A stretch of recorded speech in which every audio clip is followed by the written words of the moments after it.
Celtics Beat is brought to you by Fanduel, the exclusive wagering partner of the CLNS Media Network. What's up, everyone? New Celtics Beat. We have the preseason schedule. That's fun. We can review that a little bit later on. Still waiting, of course, for the regular season schedule. But there's news concerning the Celtics, both as it relates to the team and its players. There's some drama around Kristaps Porzingis, who you may know has a nice fat new deal and possibly a foot injury. So we'll get there. And also off the court, as it relates to who we will be listening to broadcast Celtics games. We certainly know this coming year, it is the final year, at least in full. Maybe he'll pop up down the road for some honorary broadcasts, but the last year that we will have Mike Gorman on the television broadcast, and here to talk in part about that anyway, Sean Grande, our good pal who comes on kind enough with his time way too often for our for what we deserve probably, but he's here yet again. Sean, good to see you. I'm more interested in the fact that you guys had this Fanduel thing going for a while. You were at the forefront. You were at the cutting edge of the now multi-billion-dollar gambling and broadcasting tie-in, as we've all learned to tiptoe. Man, is that ever dominating the headlines this week? You would think being at the forefront, the checks would be bigger. You would think, right? But yet, listen, the first one through the wall, right? It's always the one that has to suffer. Is always the one that has to, help pave the way. So, in the spirit of sports betting, obviously, I don't think there are any lines out for favorites or long odds to replace Mike Gorman on the television broadcast. But frankly, Sean, and I don't know if this is how heavily this is hit you from friends and colleagues and fans on Twitter and all of that. The question that I get more frequently is not who's going to replace Mike Gorman on the television side. It's who's going to replace Sean Grande on the radio side, because it seems like a foregone conclusion that you're going to go over there. You already obviously are a contributor to the television side. You do X number of games a year. You have for years, as you and Mike have kind of split time as he has traveled less and kind of going back to COVID hitting and schedules getting wonky for you guys and everybody. You always tell us nothing's off limits, which I appreciate. So tell us, where do we stand? Are you the next TV voice of the Boston Celtics? Well, I think I don't want to wet blanket anything. I'll say to you what I'm going to be saying to everybody and what I've been saying to everybody, which is I really think this year should be about Mike. I think this is Mike's last go. This is Mike's last run. He's been here for 40 years, and I think that's what this year should be about. Obviously, as you know, I don't want to get into all the inside baseball nonsense. There's complication that is created when Mike misses games, and then I slide here, and then John Wallach, who's on with Toucher and Rich on 98.5. All of it is it's a complication. So to me, the whole thing has been about 2024. Mike, sort of made his announcement. For those of us on the inside, I don't think anybody was surprised. It's sort of what we've been expecting for several years, that it was going to be 2024. So to me, it's a 2024 question. I think you guys know, as everybody knows, how much I've enjoyed the last couple of years. Particularly last season was my favorite year of the 22 I've done with the Celtics, and maybe my 25 in the NBA. Last year was my personal favorite because I got to do both.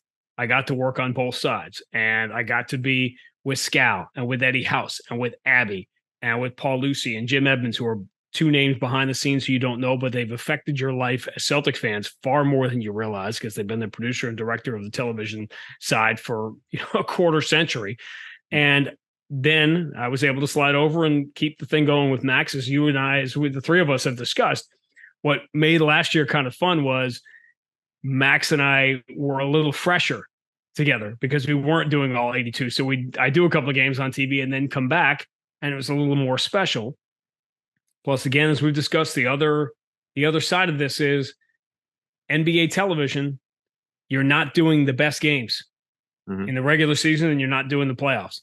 So therein lies, to me, that's why last year was awesome too, because when it was done and we filled the gap on the TV side, and I think it created, I guess the point is that it created different radio broadcasts, different energy there. And I think the number one piece of feedback I got last year was how it was a different energy on the TV side. And that was great too. It just was sort of an influx, and it was almost to me, it was like the perfect scenario. So what happens in 2024 happens in 2024. But I think what we learned last year is what we've known all along, which is that we're just one big team. And I think all of us, all the names I just mentioned, Max included, we're all interchangeable and could all plug in anywhere. To your point, as far as like the whole Celtics beat on the forefront thing, and obviously it's kind of a joke, but with Mike Gorman, I mean, he said 2 years ago what his timeline was going to be on this podcast before it started. So he has been, to your, as you said, like he's been pretty upfront about what he's been thinking over these years. And it's played out here to him making that announcement with NBC Sports Boston, really The Athletic before that. I guess asking you to forecast how you think it plays out. And I'm not talking about who does what. I'm talking about, do you think the desire is we're going to have one TV voice, we're going to have one radio voice, versus what it's been the last couple of years where, as you said, schedules have, caused you to do this or Wallach to slide in here and so on and so forth? I don't know. It's really too early to know. There's a lot of different things that we've got to decide. All of us have to decide what we want to have happen. What everybody's long-term future is on both sides. I think that, as you know, as I've said, I'm not trying to tip my hand other than saying not just the significant games are important to me. The other thing is, and I can announce, you want some breaking news, I can announce that Max has officially signed his contract. So he is back, for multiple years. Excellent. And you don't necessarily want to break up, Max and I are a thing. Mm-hmm. Right. So I'm not trying to put you off other than to say, why not enjoy, if we have the best case scenario for this year, which is a lot of some variety, let's enjoy that, because here's what we do know. This will be the last year you're going to have Mike in the mix. Hopefully not. Listen, do I hope he changes his mind and does whatever he wants to do forever? Yeah, I do. I'm all for 4 more years. But Mike gets to do whatever he wants to do after the number of years that he's put in. So for now, let's enjoy this year, and let's enjoy, I think you guys know what my goal is, which is for the Celtics, the Boston Celtics, the most storied franchise in NBA history, to have the best broadcast, whether it be on the radio side or the TV side. And I'm going to try to do my part to make sure that happens no matter which chair I'm sitting in on, or wearing makeup or not, on any given night. So that's the plan. And when we get to 2024, we'll see where we go from there. It's a long time in the world. Like, I know it's what everybody does. What's going to happen when this happens? Why not say, if this really is going to be Mike's last year, let's enjoy it for what it is. See, you blew it. That's normally when you give us the I serve at the pleasure of the president of the Boston Celtics. And that is the answer, because you're asking me what I want to do. And I think I've made it pretty clear to everybody that the perfect scenario for me, and what probably is best for the team in a lot of ways, is that I do both. I do as much as I can. Like you want me, people seem to want me on the TV side, and that's great. But do you want Max and I doing the playoff games and the big games in the regular season? I've run this for you guys, I think, before, but it always underscores it to me. There was a period of, I want to say it was 5 or 6 years, that Mike and Tommy back then did not do a single game against LeBron James. Now, let that sink in for a second. Yeah, it's wild. Because you introduced me, because I know you love to stick in the word long time, right? And I get it. I'm fine with it. I've leaned into it. I have an 11-year-old son who reminds me every day how old I am, and I get it. But being the voice of the Celtics means being the voice of the Celtics. And are you the voice of the Celtics if you're not doing all the good games and the playoffs? I don't know. We'll deal with all this. This is why I usually start and end with, I serve at the pleasure of the president of the Boston Celtics, because whatever they want me to do is what I'm sure I'm going to end up doing. So when I say I serve, it's true. I serve the team. I serve the fans of the team. And wherever anybody wants me, that's where I'm going to go. Before coming here, you were TV in Minnesota, correct? Yes. So moving to the radio side in Boston, because you mentioned a number of times not being able to do the biggest games when you're doing the local TV, as opposed to obviously national TV broadcasts. That's a whole other story.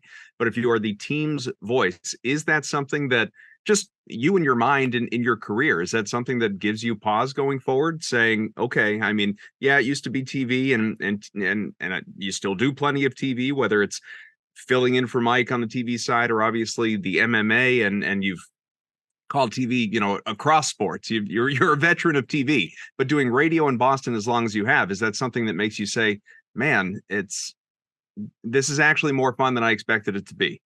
I don't know if it's more fun than I expected it to be, but the answer to your question is yes. It is a point of concern. But again, you're asking me about me individually as opposed to how I best serve the team, and those two things could be at odds. Let's face it. With the bigger game, the perception is that television is the bigger job. Depends on what you consider to be A, the voice of the Celtics, and B, what is the most important element of being a team's broadcaster. To me, that's calling as many games as you can. All the above. I think it was my second year in Minnesota. We didn't do the last game. I remember that feeling. I remember being at the game at Target Center. It was on NBC. It was probably a Bob Costas broadcast in 2000. And it was a strange feeling of no closure when you're with a team from the start of training camp and, you just get kicked off. Listen, I've had this conversation, as you can imagine, with many, many people inside the industry.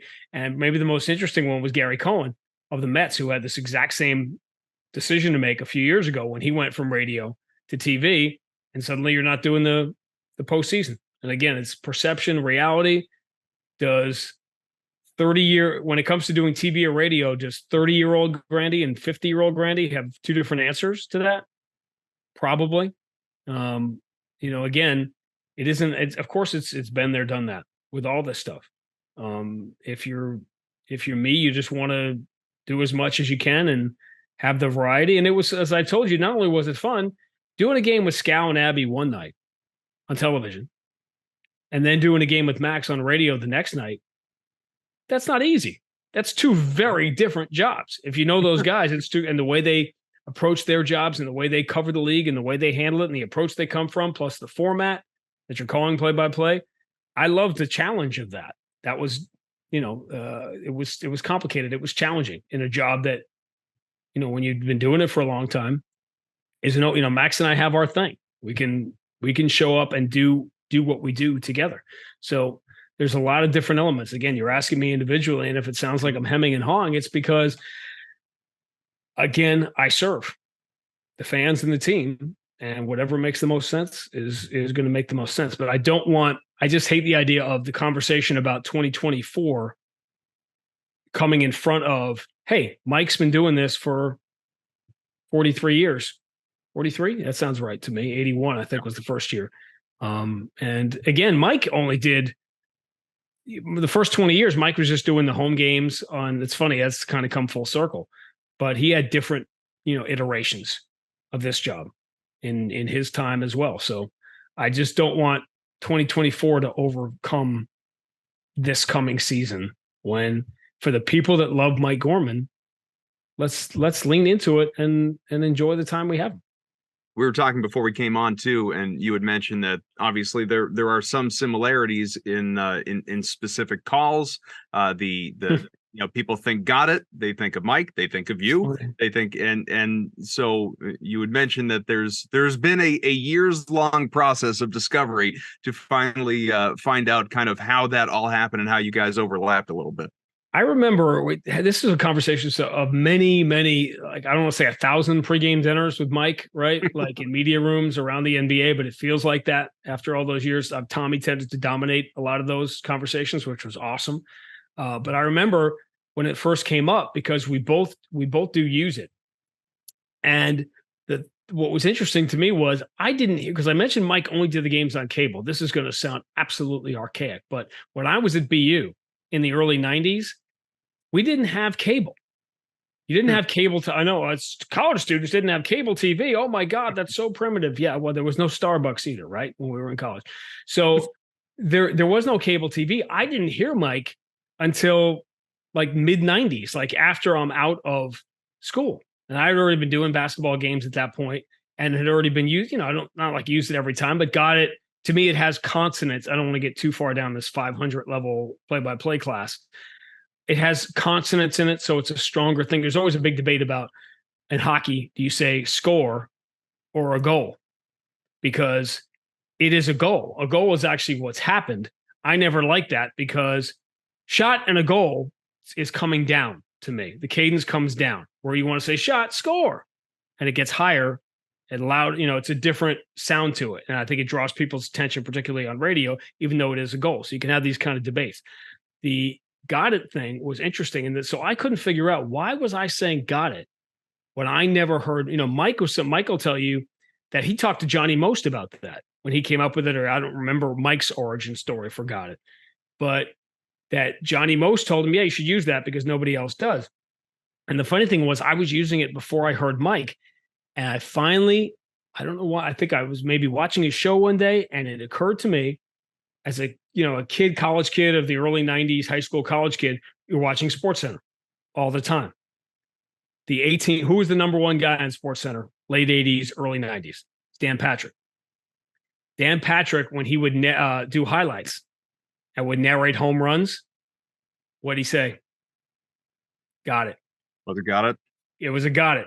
And it wasn't a big loud got it. It was a down, it was a down cadence got it. But that's where I'm 99% sure that's where it sunk into my head. When he was narrating a highlight and, Fernando Valenzuela on the mound and Tony Gwynn at the plate, got it. As it, you narrate a highlight to say that as the bat hits the ball. Mm-hmm. It's just sort of the art of doing highlights. But I feel with great confidence as watching Dan Patrick and Keith Olbermann every night that almost assuredly, this is 30 years ago now or more, where I got that from. And two people that both used got it have been the Celtics. So that's the one thing that will continue, right? The Celtics, we know that, is that you'll have got it. That will, that will live on. if Mike decides to step down. And I keep saying if. I know he said it a million times, but I can still cross my fingers that he says, hey, this wasn't so bad. I can keep going. It's a strange time for me. You talk about, I'm looking age-wise, I'm like halfway. I'm looking at starting with the Timberwolves on TV in 98 and looking at where Mike is now. And I'm literally halfway in between. And you're sort of, looking at both, you realize again, we're all older than we think we are. Would you want to do it that long? I mean, we're all different. We all have different lives. Here's the answer everybody gives, right? I'm never going to want to do it that long. And then I'm lucky enough to be alive in 25 years and the ability to do it. Who knows? I never thought of it that way. I never thought of myself as someone who's going to be going that long, but I don't think people, really do. What's going to change? What does the industry look like in 25 years? I'll give you an example of radio. And this has come up. MLB TV right now. Let's all agree for the sake of this conversation, counselor, that we are moving in some direction more towards streaming in every capacity. So even if you're projecting the games onto your TV or whatever your big device is at home, you might be watching the games through NBA.com or through MLB TV or whatever and on MLB TV right now, you click on the game you want to watch, and then you pick the audio you want to match up to it, right? That didn't exist in the old days. You had to sit and try to match your radio. We have a lot of people, God bless them, that try to match our audio so they can hear Grande and Max with the television. And as anyone who's tried to do it, I'm sure is already nodding their head that it's really hard to do because everybody gets the video feed delivered to them at a different time. It isn't the old days where you could just match it up and everybody's video was delivered at the exact same time. Everybody's a few seconds off. So it takes work. You can do it on the DVR. You can pause your DVR and match it up. I try to give more time cues than I used to. But in any case, even now, MLB TV, you can listen to any audio you want. Is that coming to the NBA? Probably. Is audio going to be a different thing? Is it tied into podcasts? Is it tied into... We don't know where anything is going right now, other than gambling is probably going to sponsor it. That's about the only thing. It's about the only thing we know right now. So again, this is going back to what you started with from the beginning about choosing and why it's the team's going to decide where I land, whether it's TV, radio, or both. But it's not what it used to be. And you can't look at it that way. When I came here, and I'll tell all of you this if it's not because there's no reason in hiding anything. I was recruited here from Minnesota because I was doing TV there. And the pitch was come to Boston, do radio for a couple of years, and then you'll slide over to do TV. Well, that couple has turned into 22 years or whatever it's been. And that's how I know I was the first guy ever misled, right? In broadcasting history. It's never happened before. But none of that matters now. The point is that you can't look at it. I don't look at it as if, wow, the TV job is far more prestigious than the radio job. I look at it like we have a job to do either way to deliver these games somehow, some way. I'd like to think I can do both. And, the ability to do both at a high level. And so however it plays out, it plays out. But I think I'm bringing up all that matching up audio stuff because the one thing I've learned getting older is that you cannot judge what is going to be by what was, particularly in this industry. And famously, we're coming up on the 30th anniversary of the Jay Leno, David Letterman thing, right? Battling for the Johnny Carson spot. Mm-hmm.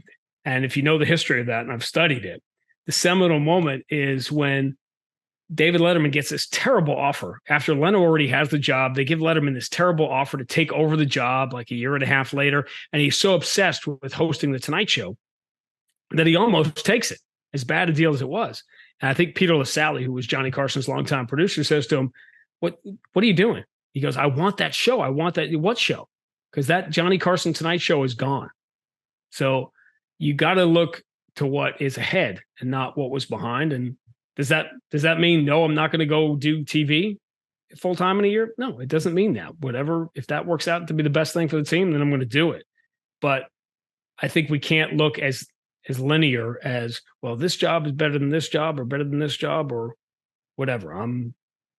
I am proud to serve. And I think of over the last 20 years, how many memorable moments when you think of Boston Celtics history in the last 23 years and the great moments that have happened that you'd want to document, how many of them happened in games that were locally televised? Not that many. Not that many is the answer. So it's just something to ponder as we sort this all out. But it's again, I would say it's a good problem to have, right? Mm-hmm. I mean, you've had Mike Gorman here since 1981, and you're going to get another year out of him. Football season is about to kick off, and Fanduel is giving you the chance to win all season long. Right now, when you bet on a Super Bowl winner, you can get bonus bets every time they win in the regular season. Just pick any team to win the Super Bowl, and you'll get bonus bets for every victory. I wonder how many people are going to bet on the Patriots. You can use your bonus bets on spreads, player props, over-unders, and more. So visit FanDuel.com/Boston and start earning bonus bets with America's #1 sportsbook. That's FanDuel.com/Boston.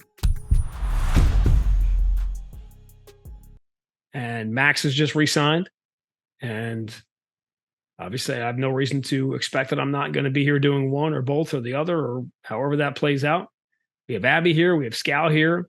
I thought Eddie House is an emerging star player on maybe both sides. He probably would have done a game with me in the finals, not forgotten part of history, had Jason Tatum not turned his ankle in Game 7. Max, I think, was going to miss, Game 2. He was going to miss one of the games of the finals. And that probably would have been an Eddie House game. So I think that it's going to suck to lose Mike in every way there is. But I think we're on TV, radio, Boston Celtics broadcasting. I think we're pretty deep for the next generation. If there's ever a group that can survive it, hopefully we're it. Well, just do us a favor. Don't go on the air and start reciting any negative stats and get yourself suspended. Yeah. I know one job. If I ever left here, I know one job I would not get. I can assure you I will not be doing Baltimore Orioles games in the future. How embarrassing is that for a team and for an owner, such a proud franchise that has had so many bad years, and now the Orioles are the best team in baseball right now, or one of the best teams, are having their best year in decades, and their ownership embarrasses themselves and diverts attention from this amazing year they're having to say, look how ridiculous we look for pulling one of the great young voice. And by the way, people are saying, oh, Kevin Brown is a great, and there are people who haven't really heard him work. As you guys know, I did some Mets games in spring training. Mm-hmm. And to do that, I was watching a lot of baseball in the early weeks of spring training to get ready for it. And I remember hearing, there's a lot of great young broadcasters. There's Fleming out in San Francisco, and there's Jason Benetti with the White Sox.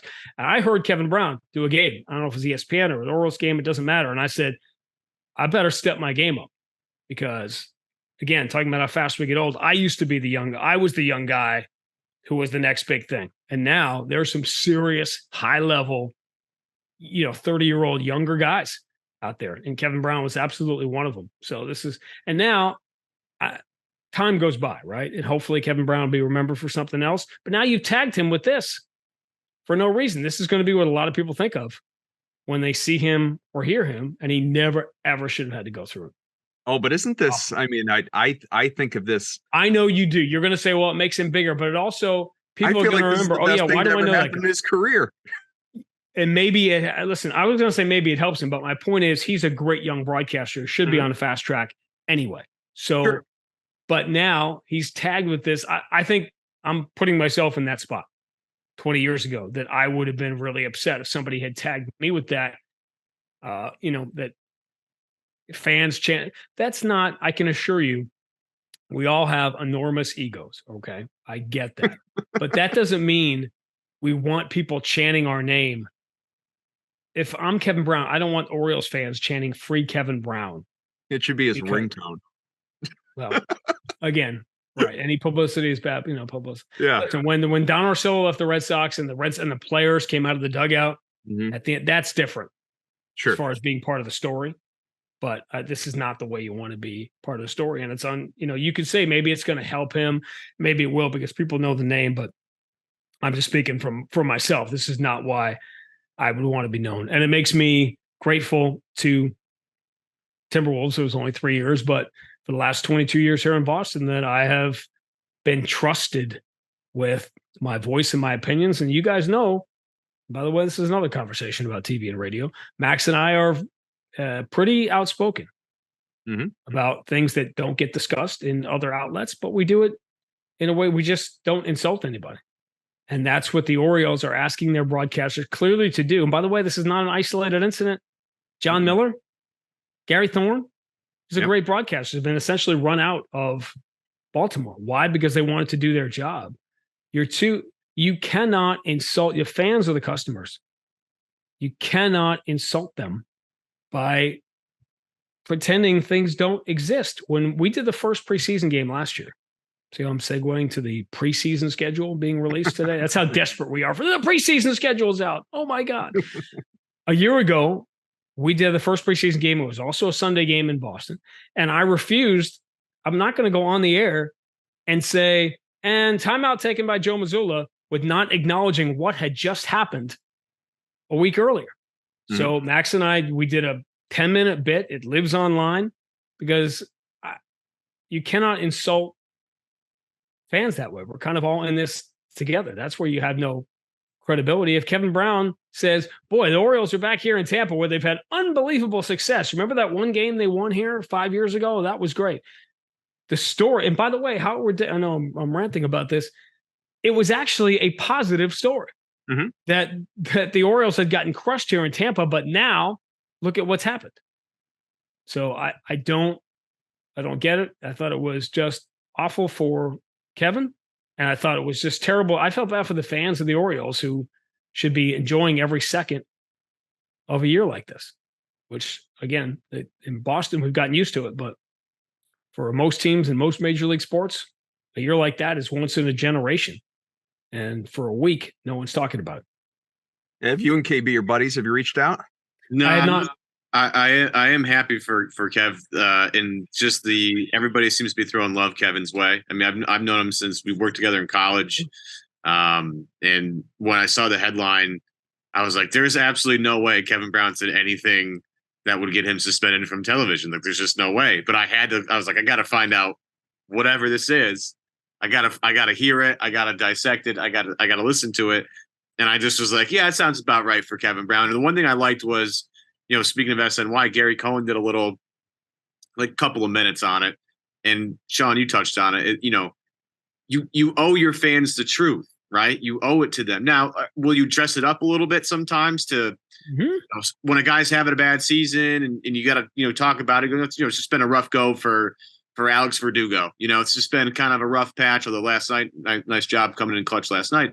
But it's been a rough season for Alex. He's talked about how frustrated he is, and there's been a lot of talk about his place in the team next year. But he's obviously working through some stuff to try and turn it around. That's really all. You don't have to go crazy here, but you can't not address the fact that he's not having a great season. Or in this case, again, it was a positive stat. You can't just neglect the fact that the Orioles have been great in Tampa for the past 5 years. Again, it highlights the fact that they're doing a great job this year. And it's just, to me, it's crazy. And it just, it oversteps a boundary, Sean. That's just, again, you owe it to everybody to paint narratives and tell stories. That's what this is. And to overstep your boundary to interfere with what Kevin's doing, I think is crazy. And I'm glad you didn't experience that.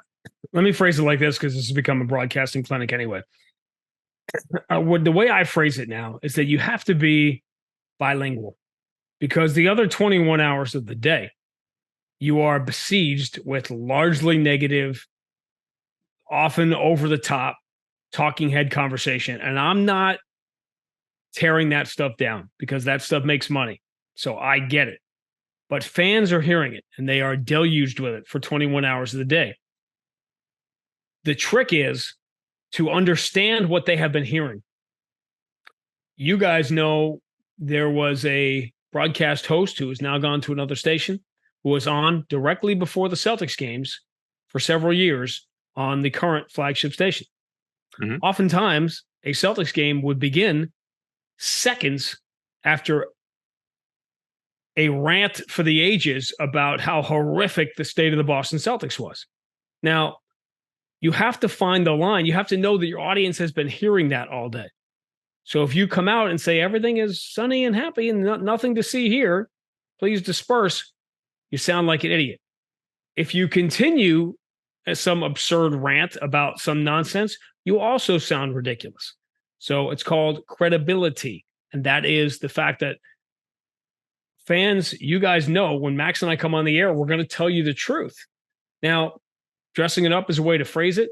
I think it all sounds dressed up after what you've heard the last 21 hours. So Mark Jackson just got let go by ESPN. And we were texting this week. I tweeted about it, and we were texting this week. And what I said to him was, I think what Mark does is so important. And I know if you don't like Mark Jackson, I get it. The internet does what the internet does. The internet has its favorites, and the people it doesn't like, I understand how all that works. But after the other 21 hours of the day being negative or heavy, or this guy doesn't like that guy, or James Harden wants to get traded, all the stuff that is not the game, Mark Jackson would come on and celebrate the game. That's what Max and I are trying to do. When you call the game, you should be celebrating the game. You should be enjoying the fact that for 3 hours we're at a game. And you know what? Verdugo has had ups and downs. But overall, to me, if I were calling Red Sox games this year, I'm enjoying this team. It is a scrappy insurgency in a lot of ways that has overachieved. What a lot of people thought this is a bad time to talk about it because they've had the bad August. We were talking 2 weeks earlier, you'd be saying they were the best team in baseball in July. So it's been fun to watch. There have been fun players to watch. The year that, clearly Casas is going to be something. I don't think anybody expected Durant to have the year that he's had. Yoshida's been competing for the batting title. There's a lot of stuff happening here, but in Boston, after the last 20 years, nobody cares about scrappy insurgencies, right? You got to compete for a championship or else. I get it. But you'd still be celebrating. To me, you still celebrate the game. And that is what I enjoyed about Mark Jackson. And it's what we try to do. You can celebrate the game without completely ignoring something, bad that has happened in a week. Listen, this year it's been, how long have we been talking? We haven't mentioned Marcus Smart yet. When we get the schedule, to me, the Marcus Smart thing isn't real until schedule comes out next week. And Memphis is on the schedule to come to Boston. Ime and Houston coming to Boston this year. On those nights, that's going to be the story. Gallinari, coming back to Boston, Gallinari story. He's going to have it. Hard not to think of Gallo, right? With the Porzingis injury, because that's almost exactly a year.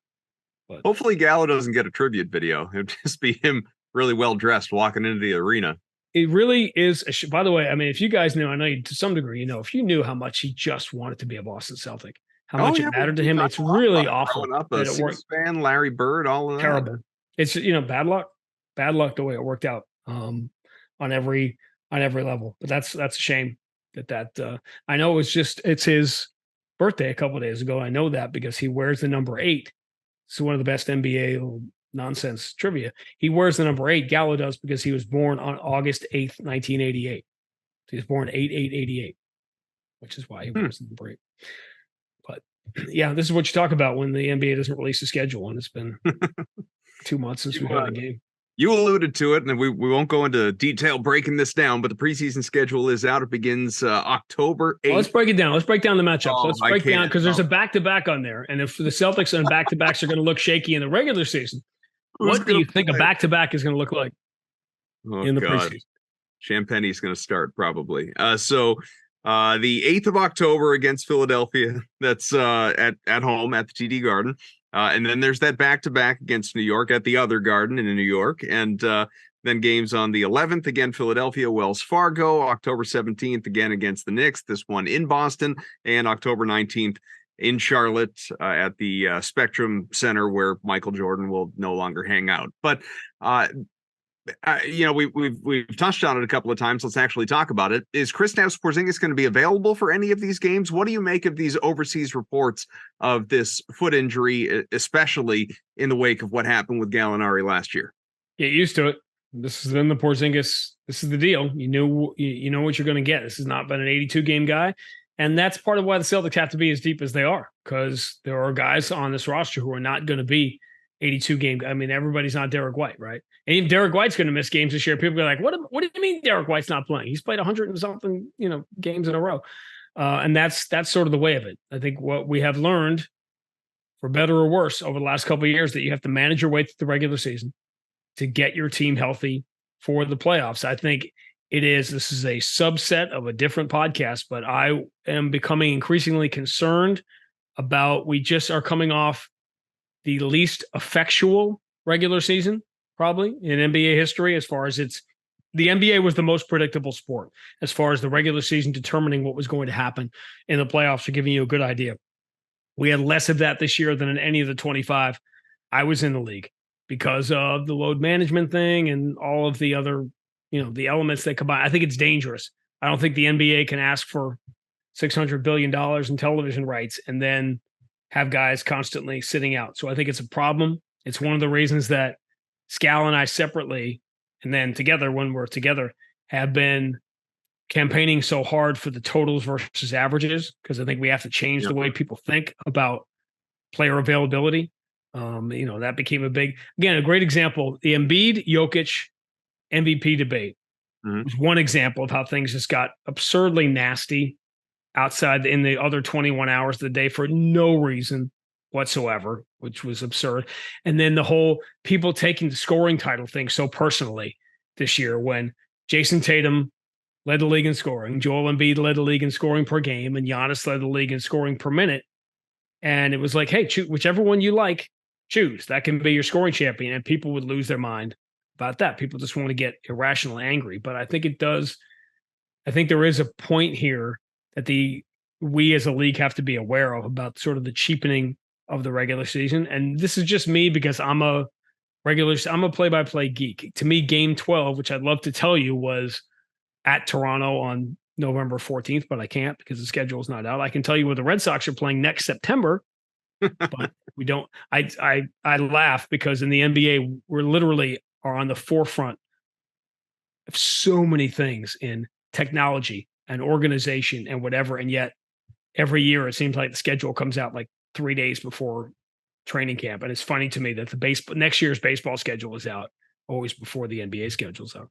But I think it's a growing concern, the cheapening of the regular season, and the fact that we're talking about, when you bring up Porzingis, how many games is he going to play? And then it's more like, how many games does he need to play? And I remember this is where there was an eye-opening moment for me. If you guys remember at the start of last year, Jason Tatum played every game. The first, 15, 16 games. You can look it up. I remember we had a national game somewhere, and I remember talking to Doris. Doris was doing it, and we're just having our regular pregame conversation. And in it, she sort of said to me, like we all would, as a lot of people had asked me, when is he going to take a day off? Like, when is he going to miss a game? As if it was just a foregone conclusion. Like there was almost stress that he had not taken a day off yet. And boy, is that a 180 from the NBA I came into, a generation earlier where you were pressuring yourself to play every game. And again, that wasn't on Jason. That was just a conversation that came up. Man, he's played every game. He's a superstar player. He's played every game. When is he going to take one off? Like that didn't used to happen. You didn't used to get that question. Well, he talked about that. He has that clip that circled online about how, and I don't know if this is how he actually feels versus him saying the right thing because he's on camera in front of kids, in front of people. Like, but he did talk about, the people that, in a road game in Charlotte. I love how people love to use the road game in Charlotte as an example of like, I need to go out there and play tonight because there are fans in the arena that have my jersey on that came to see me play. They spent good money. Like, how many examples last season did we have? I think there was one, I want to say with Jimmy Butler, where somebody came from like across from Europe to watch Jimmy Butler play. He didn't play that night, but he ended up hooking up with some sort of package. And I think he ended up coming to another game at some point. I don't know if Jason Tatum actually believes that or if he just said it purposefully, but I find it refreshing that this young 25-year-old superstar player, it's hard to take him off the court because he just doesn't want to miss playing. He loves playing basketball. He loves playing with his teammates. I find that extremely refreshing. It is. And he's old school. I think a lot of the guys are that way. And again, it's easy to villainize the medical staffs and the sports science. It's what the sports science says. So the teams have just invested. I don't know if you guys heard about this, but the Celtics recently gave Jaylen Brown the Supermax. I don't know if that got out or there was any discussion. Come off, we did it might have leaked. People aren't paying attention. The stories don't get much coverage. Off-season, But point is that if you're paying somebody $300 million as a random example for 5 years, you're going to listen to the sports scientists when they say he shouldn't play this second night of a back-to-back at Detroit, no matter how many kids have Jaylen Brown jerseys or not. And is that what a team should do to protect its investment? Yes. Is it good for the game? It's not. And I'm a big believer in that. I struggled, again, saying things that I would not have been able to say on an Orioles telecast. But when Jason missed the game against Orlando and then tweeted Instagram pictures from Deuce's birthday party, my thought was, well, there might have been a kid on his 5-year-old birthday party at the game that day that came to see Jason Tatum play. So listen, it's an impossible situation. You want everybody to play every game. Reducing the schedule, first of all, is never going to happen. That's not happening. So don't bother with that. And people, even if you reduce the schedule, from 80 to 60 games, they would just take more games out of Kawhi's, the number of games Kawhi would play. So it's not like they would say, oh, Kawhi's going to play every game because there's 60 instead of 82. That's not how it's going to work. So we have to continue to find the balance. And, the league is outrageously healthy. So it seems like a ridiculous conversation to have. I'd say in the grand scheme of things, this is all the sports science and load management. It's all still generally new that it almost takes a generation of players to check the data, right? Like we don't have the sample size, but do you feel like, whether just in your opinion or the people you've talked to or gauging how the Celtics may feel about it or however you want to answer this, but do you feel like this load management and guys not pressuring themselves to play every game? Because I came up in the same NBA that you came up of for all intents and purposes of load management being like it would be a joke back then versus what it's become now. Is it actually adding time onto guys' careers? Well, number one, I don't think we know yet because a lot of the guys were relatively new in the load management era, and we're load managing guys that are in their mid-20s or late 20s or early 30s. We don't know 10 years from now. I see LeBron James out there. It looks like he could still play in the NFL, and he's going to be 39 in December. That's a one random example of a guy who's just freakish in a lot of ways. But we just don't know yet what load management is going to look like down the road. But I can tell you this. You ever seen Kevin McHale walk lately? Ever seen some of the guys like that? It's so And I'm making reference to an injury that Kevin McHale played through in 1987. And there's a price to pay. When you play in the NFL, there is a price to pay. If you're a boxer, if you're an MMA fighter, if you're a pro wrestler, there is a price to pay for treating your body a certain way when you're young that you don't feel when you're young. You feel it when you're older. So the load management studies are going to take decades. Again, I will be Mike's age by the time we have any real enough data, to see if load management really did extend careers. Chances are that it probably does. You could also argue that a guy's going to slip on a banana peel. He's going to slip on a banana peel, whether he's playing 50 games or 75. So, we don't know what we don't know, but it's not fair to ask ownership to pay somebody $300 million and then not listen to the doctors they are also paying and the sports scientists they are also paying, who have dedicated their lives to this research, who are saying, don't play Al Horford on the second night of back-to-back. You got to listen. I don't know. It's a problem without the only solution. I don't know if there's a solution. Do you mess with the schedule a little bit? Do you extend the season? Then they certainly have to put the schedule out earlier. Do you extend the season and make it, instead of a 24-week season, a 26 or a 27-week season? So maybe there are fewer games. Maybe there's fewer games earlier in the year. I think at some point you're going to try everything. I'm in favor. I'm a try everything person. Maybe that's why I like doing both TV and radio. Try everything. You want to do an in-season tournament? People that are, I almost said a word I shouldn't say. People that are kicking at the in-season tournament. Why?